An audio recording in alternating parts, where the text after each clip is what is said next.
हाँ जी, तो चलिए नेक्स्ट टॉपिक स्टार्ट करते हैं जिसका नाम है issue of debenture as collateral security. इससे पहले जो हमारी वीडियो रही है उसमें हमने स्टडी किया था issue of debenture for consideration other than cash, जिसमें प्रमोटर को डिबेंचर इशू किए गए, अंडरराइटर्स को डिबेंचर इशू किए गए और वेंडर को डिबेंचर इशू किए गए। अब की बार हम जो डिबेंचर इशू कर रहे हैं उसको as a collateral security issue कर रहे हैं। Collateral security means secondary security.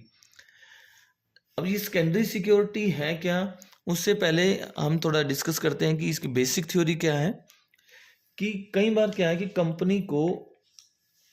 Amount की रिक्वायरमेंट होती है, तो उस सिचुएशन में company takes loan from bank और सम अदर पार्टी। अब जब हम लोन लेते हैं तो company have to issue some debenture as a collateral security in addition to primary security. Means कि वो प्राइमरी सिक्योरिटी की फॉर्म में तो कुछ ना कुछ गिरवी रखती ही है बैंक के पास, लेकिन उसके एडिशन में in addition to primary security के अलावा भी कोई सिक्योरिटी की फॉर्म में कंपनी को क्या रखने पड़ते हैं, डिबेंचर रखने पड़ते हैं। अब हमें एक चीज़ का ध्यान रखना है कि जब सपोज करो हमने बैंक से लोन लिया और सिक्योरिटी की फॉर्म में हमने कोई प्राइमरी सिक्योरिटी भी दी वहाँ पर, और प्राइमरी सिक्योरिटी के अलावा डिबेंचर भी दिए। अब हमें पता है कि जनरली डिबेंचर को क्या मिलता है, इंटरेस्ट मिलता है। लेकिन इस केस में जो हमने डिबेंचर दिए हैं बैंक्स को सिक्योरिटी की फॉर्म में, वो हमने डिबेंचर उनको इशू नहीं किए, उनके पास वो सिक्योरिटी की फॉर्म में रखी गई है, लेकिन वो उसके ऑनर नहीं है। और जब तक वो ऑनर नहीं होंगे उन डिबेंचर के, वो डिबेंचर होल्डर नहीं होंगे और ना ही उनको क्या मिलेगा, इंटरेस्ट मिलेगा। उनको जो इंटरेस्ट मिलेगा वो उनको उनकी उस ओरिजिनल अमाउंट पे मिलेगा जो उन्होंने लोन की फॉर्म में हमें दे रखी है। मतलब कि बैंक जो है उन डिबेंचर पे इंटरेस्ट की डिमांड नहीं कर सकता, वो सिर्फ अपने जो ओरिजिनल लोन उसने कंपनी को दिया है वो सिर्फ उस लोन से रिलेटेड इंटरेस्ट की डिमांड ही कंपनी से कर सकता है। हाँ, लेकिन अगर डिफॉल्ट का केस आता है कि अगर क्या करे, जो कंपनी अनेबल हो जाए अपने लोन की पेमेंट करने में और या इंटरेस्ट की पेमेंट करने पे जो उस लोन से रिलेटेड रहा है, तो उस केस में जो लेंडर है, firstly he will realise the amount of loan और interest by selling the primary और प्रिंसिपल सिक्योरिटी, और if the full amount of the debt is not realised, अगर प्राइमरी सिक्योरिटी को सेल करके भी उसकी वो जो प्रिंसिपल अमाउंट है या जो भी पेंडिंग अमाउंट है रिकवर नहीं हो रही है, in that case he can claim the right of a debenture holder. तो उस केस में वो डिबेंचर जो हमने उसको कोलैटरल सिक्योरिटी की फॉर्म में दिए हैं वो उनको as a debenture holder claim कर सकता है, क्योंकि उसकी जो कंप्लीट अमाउंट है लोन की वो रिकवर नहीं हुई प्रिंसिपल सिक्योरिटी से। और जिस टाइम वो जो क्लेम करता है, अगर उसका क्लेम वो ले लेता है, यानी कि प्राइमरी सिक्योरिटी के अलावा सपोज करो लोन लिया था हमने 10 लाख का, 10 लाख में से 9 लाख की रिकवरी हमने प्रिंसिपल सिक्योरिटी प्राइमरी सिक्योरिटी को सेल करके कर लिए बैंक ने, तो बाकी जो 1 लाख बचे वो 1 लाख के लिए क्लेम कर सकता है डिबेंचर के लिए, कि वो जो 1 लाख के डिबेंचर होंगे वो उनकी डिमांड कर सकता है और उनको अपने अंडर, यानी कि उस केस में वो डिबेंचर होल्डर बन जाएगा बैंक उस 1 लाख के डिबेंचर के लिए। और जितनी अमाउंट के डिबेंचर के लिए वो डिबेंचर होल्डर बना है वो उतनी अमाउंट के डिबेंचर होल्डर से रिलेटेड इंटरेस्ट की डिमांड कर सकता है, जो कि वो पहले नहीं कर सकता था जब तक उसको उसके इंटरेस्ट की अमाउंट पे की जा रही थी, लोन के इंटरेस्ट की अमाउंट पे की जा रही थी, और साथ में जो उसका लोन अमाउंट थी जब तक वो उसको पे हो रहा है इंस्टॉलमेंट में या जैसे भी, तब तक वो डिबेंचर के इंटरेस्ट की डिमांड नहीं कर सकता। लेकिन अगर डिफॉल्ट का केस होता है तो उस केस में पहले वो रिकवरी करेगा प्राइमरी सिक्योरिटी को सेल करके, उससे भी अगर अमाउंट रिकवर नहीं होती तो उस केस में वो डिबेंचर का यूज़ करेगा, और जितनी अमाउंट के डिबेंचर से उसकी रिकवरी होगी उतनी अमाउंट के डिबेंचर पे वो इंटरेस्ट की डिमांड कर सकता है। अब पॉइंट ये आता है कि हमारे पास कि जब भी हम अकाउंटिंग वर्क की बात करते हैं तो हमारे पास 2 मेथड अवेलेबल हैं, कि there are 2 method of dealing with such debenture in the books of account of a company. जो सबसे फर्स्ट मेथड है उस केस में क्या है, तो देखिए सबसे फर्स्ट मेथड ये के केस में क्या होता है कि we will make no entry for the purpose of debenture issued as a collateral security. First method में क्या होता है, no entry need to be passed in the books of company as a debenture are not actually issued. क्योंकि first method तो ये कहता है कि जब हमने डिबेंचर इशू ही नहीं किए, हमने तो डिबेंचर को एज अ सिक्योरिटी वहां पर रखा है, एज अ सिक्योरिटी वहां डिबेंचर रखे हैं, तो डिबेंचर होल्डर वो बैंक नहीं बना अभी, या जो भी पार्टी जिससे हमने लोन लिया था उसके पास हमने डिबेंचर को एज अ कोलैटरल सिक्योरिटी रखा है, सिक्योरिटी की फॉर्म में वहां रखा है, और सिक्योरिटी की फॉर्म में रखा है तो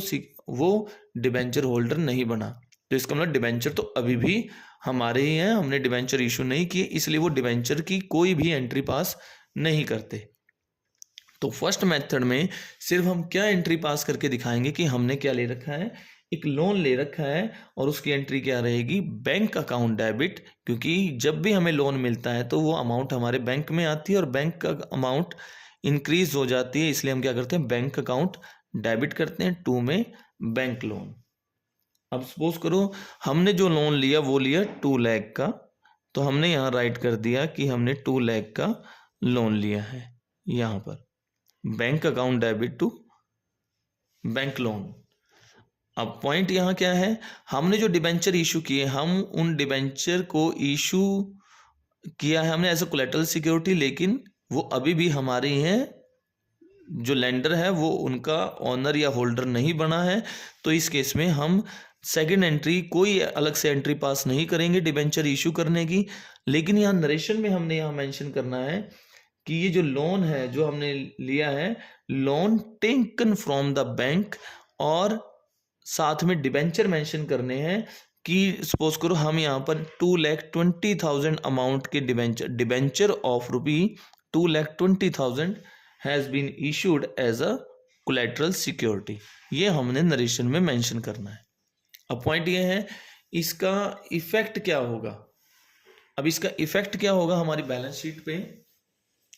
बैलेंस शीट पे देखो सबसे जो हमारा हेड होता है नॉन करंट लाइबिलिटी का, नॉन करंट लाइबिलिटी में क्योंकि एक तरह का लोन है और लोन हम मेंशन करते हैं लॉन्ग टर्म बोरोविंग में, तो हमने यहाँ इसको मेंशन किया लॉन्ग टर्म बोरोविंग में। हम यहाँ राइट करेंगे करंट ईयर की बैलेंस शीट में, करंट ईयर अमाउंट में कि 2 लाख का लोन हमने लिया है, और मेंशन करेंगे नोट नंबर 1 कि इसके लिए आप नोट नंबर 1 चेक करो। अब नोट नंबर 1 में हमें क्या शो करना है, देखो अगर हमने ऑलरेडी कोई डिबेंचर इशू कर रखा है, सपोज करो अगर हम ऑलरेडी कोई डिबेंचर इशू कर चुके हैं तो हमें यहाँ मेंशन करना है, सपोज करो ऑलरेडी हमने 10 लाख के जो हैं डिबेंचर इशू कर रखे हैं। अगर हमने 10 लाख के डिबेंचर इशू कर रखे हैं पहले से ही, लास्ट ईयर से ही कोई डिबेंचर, सपोज करो ये 2020 है और ये 2021 है, तो सपोज करो पहले से ही हमने 10 लाख के डिबेंचर इशू कर रखे थे।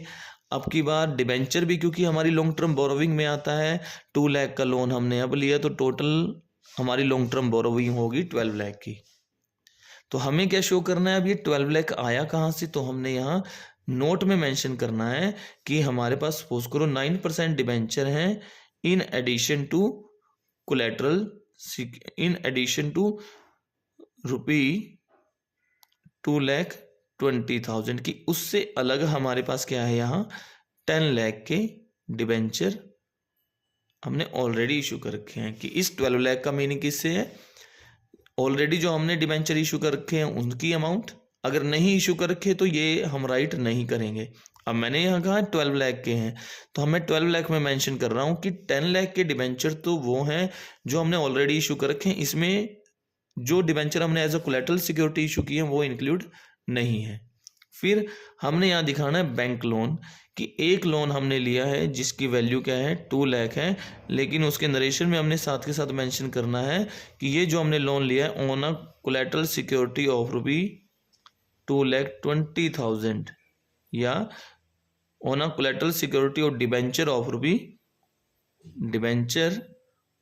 ₹2,20,000। इस तरह से हमें यहाँ पर राइट करना है, टोटल करके दिखाना है कि ये जो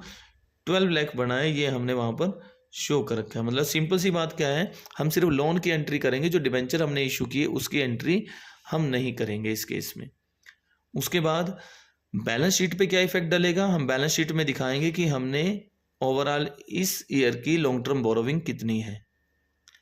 ऑलरेडी आपने 10 लाख के डिबेंचर लास्ट ईयर से इशू कर रखे हैं, तो उनकी पेमेंट भी अभी नहीं हुई है, तो वो भी हमारे लिए लायबिलिटी है। साथ में 2 लाख का लोन लिया, वो भी आपके लिए लॉन्ग टर्म बोरोविंग है। फिर हमने नोट नंबर में इसको मेंशन करना है बड़े सिंपल वे से कि एक लोन ले रखा है लोन के ब्रैकेट में, क्योंकि अगर हम उसको यहाँ कहीं शो नहीं कर रहे हैं, क्योंकि जब हम सेकेंड एंट्री में नहीं डाल रहे हैं डिबेंचर इशू करने की, तो हम सिर्फ इतना ही मेंशन करेंगे, लेकिन नरेशन में जरूर मेंशन करेंगे कि इस लोन के बदले में हमने क्या कर रखा है, डिबेंचर को as a collateral security issue कर रखी है। इन डिबेंचर के साथ हमने नरेशन क्यों दिखाई, क्योंकि हम क्लियरली मेंशन कर रहे हैं कि इसमें वो डिबेंचर जो हमने as a collateral security issue किए हैं वो इंक्लूड नहीं है। इसलिए in addition to debenture of ₹2,20,000 issued as collateral security है ये, और ये जो बैंक लोन है ये ऑन अ कोलैटरल सिक्योरिटी है, ये मेंशन करना है। अब इसके बाद जो हमारे पास नेक्स्ट केस आता है वो आता है कि सेकंड केस क्या बताता है हमें। सेकंड केस में हम सबसे पहले तो लोन की ही एंट्री करेंगे, वही सेम जो हमने अभी अभी किया कि लोन लिया हमने 2 लाख रुपीज़ का, तो सबसे पहले हम उसकी एंट्री करेंगे, bank account debit to bank loan. लेकिन सेकंड केस में हम क्या करते हैं, जो हमने डिबेंचर इशू किए थे एज अ कोलैटरल सिक्योरिटी, हम उसके लिए भी एक अलग से एंट्री पास करते हैं, जो एंट्री होती है debenture suspense account debit to debenture. तो यहाँ हमने, क्योंकि यहाँ डिबेंचर की अलग से एंट्री पास हो रही है, तो हमने यहाँ अलग से नरेशन में मेंशन नहीं करना, हमें सिर्फ यहाँ मेंशन करना है लोन टेकन फ्रॉम बैंक, और जो हमने कोलैटरल सिक्योरिटी की फॉर्म में डिबेंचर इशू किया उसकी एंट्री अलग से, उसकी नरेशन अलग से मेंशन करेंगे। तो हमने यहाँ क्या किया, debenture suspense account debit to debenture, यहाँ हम मेंशन करते हैं जितने भी अमाउंट के हमने डिबेंचर इशू किए हैं। हमने 2,20,000 अमाउंट के डिबेंचर इशू किए हैं, तो उसके लिए अलग से एंट्री पास की। नरेशन में मेंशन किया issue of 9% debenture of ₹2,20,000 as a collateral security, या issue of 9% debenture as a collateral security, amount यहाँ मेंशन हो चुकी है। अब पॉइंट ये है इसका क्या इफेक्ट डलता है हमारी बैलेंस शीट पे। अब इसका इफेक्ट देखिए क्या है, केस अभी भी वही, 10 लाख के डिबेंचर आपने लास्ट ईयर ही इशू कर रखे थे, तो हमने यहाँ राइट किया। अब की बार आपने 2 लाख का लोन लिया, तो अब की बार आपकी लॉन्ग टर्म बोरोविंग हो गई, वो हो गई 12 लाख की। अब पॉइंट है कि बैलेंस शीट को अगर हम देखें, बैलेंस शीट हमारी सेम ही है, 12 lakh and 10 lakh, balance sheet पे कोई फर्क नहीं पड़ा दोनों ही मेथड में। यहाँ हम सेकेंड एंट्री पास नहीं कर रहे हैं, यहाँ हम सेकेंड एंट्री पास कर रहे हैं, लेकिन जो फर्क है, जो चेंज है, वो कहाँ आएगा, वो आएगा नोट में। अब नोट में हमें क्या करना है, यहाँ देखिए सबसे पहले, क्योंकि जो हमारी लॉन्ग टर्म बोरोविंग है करंट ईयर की, उसमें डिबेंचर भी इंक्लूड है और लोन भी इंक्लूड है, तो हमने डिबेंचर के बारे में बताना है। तो यहाँ क्या करना है, क्योंकि आप डिबेंचर की एंट्री पास कर रहे हो, डिबेंचर की एंट्री अगर पास कर रहे हो तो आपको डिबेंचर शो करने हैं, तो आपने यहाँ पर शो किया, सपोज करो 9% ही डिबेंचर थे, ये वाले भी जो आपने पहले इशू कर रखे थे, तो टोटल डिबेंचर की अमाउंट कितनी हो गई आपके पास, 12,20,000। 10 लाख के डिबेंचर आपने पहले से इशू कर रखे हैं, 2,20,000 के डिबेंचर आपने अब की बार इशू किए, तो टोटल इशूड कितने हो गए, 12,20,000। लेकिन डिबेंचर सस्पेंस के नेम से आपने साथ के साथ जो डिबेंचर आपने as a collateral security issue की है, साथ के साथ आपने उनको माइनस करना है। एक बार आप उसको शो करोगे और साथ के साथ ही उसको डिबेंचर सस्पेंस की फॉर्म में माइनस भी करके दिखाओगे, क्योंकि वो डिबेंचर आपने अभी इशू नहीं किए, वो एज अ सिक्योरिटी दिए हैं। फर्क यही है आपका फर्स्ट मेथड और सेकंड मेथड में, कि जो फर्स्ट मेथड है वो क्या करता है, वो एंट्री शो करता है डिबेंचर, वो फर्स्ट मेथड डिबेंचर इशू करने की कोई एंट्री पास नहीं करता, लेकिन सेकंड मेथड जो है डिबेंचर इशू करने की एक एंट्री पास करता है। बैलेंस शीट पे कोई इफेक्ट नहीं है, बैलेंस शीट यहाँ भी सेम इसी अमाउंट से है, यहाँ भी सेम इसी अमाउंट से है। सिर्फ फर्क किस चीज़ का है, यहाँ हमने कोलेटरल सिक्योरिटी में इशू किए गए डिबेंचर को शो नहीं किया, तो नोट में भी आप उनको शो नहीं करोगे, नरेशन में मेंशन करोगे कि ये 10 लाख में वो डिबेंचर इंक्लूड नहीं है। लेकिन यहाँ क्योंकि आपने इसको शो किया है सेकंड मेथड में, तो उसकी वजह से आप यहाँ डिबेंचर को एक बार तो शो करोगे, एक बार शो करके साथ के साथ आप इसमें से डिबेंचर सस्पेंस के नाम से माइनस कर दोगे। और वही आपका बैंक लोन जो था वो था 2 लाख अमाउंट का, वो आपने मेंशन किया, यहाँ पर इसके ब्रैकेट में मेंशन किया on collateral security of 9% debenture of ₹2,20,000। तो यहाँ पे ओवरऑल मिला के आपने इसका टोटल करना है। सिर्फ इतना सा फर्क है आपका issue of debenture as collateral security में फर्स्ट मेथड और सेकंड मेथड में। आई होप ये तो समझ में आ गया होगा आपको कि सिंपल सा है। एग्जामिनर आपसे अगर सिंपल केस डालता है कि हमने एक लोन लिया है, साथ में कोलेटरल सिक्योरिटी की फॉर्म में डिबेंचर भी दिए हैं, एग्जामिनर आपको नहीं बोल रहा है कि किस मेथड से आपने इशू करना है, एग्जामिनर लेकिन कई बार हिंट देता है कि आपको प्रेजेंट शो करना है, पास करनी है एंट्री जो डिबेंचर इशू किए हैं उसकी, और अगर कुछ भी नहीं कहा तो आप पे डिपेंड करता है कि आप किस मेथड को यूज़ कर रहे हो। आप मेथड इशू यूज़ कर सकते हो जिसमें आप एंट्री पास नहीं कर रहे, एडिशनल जो डिबेंचर आपने इशू किए हैं उनकी, और अगर आपने एडिशनल डिबेंचर जो इशू किए हैं उसकी एंट्री शो करनी है तो आप ये केस यूज़ करोगे।